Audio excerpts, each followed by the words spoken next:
Maşgalanın dayanıcı ve güçlü lider bolmak için diňe bir missa güýjüňden başga berk erk, tertip düzgün ve çydamlılık gerekdir.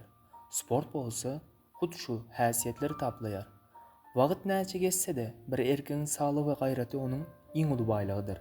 Çempion bolmak hökmän däl, ýöne maşgalaryny gorap biljek derejede güýçli, olary dolandyrjak derejede tertipli bolmalysyň.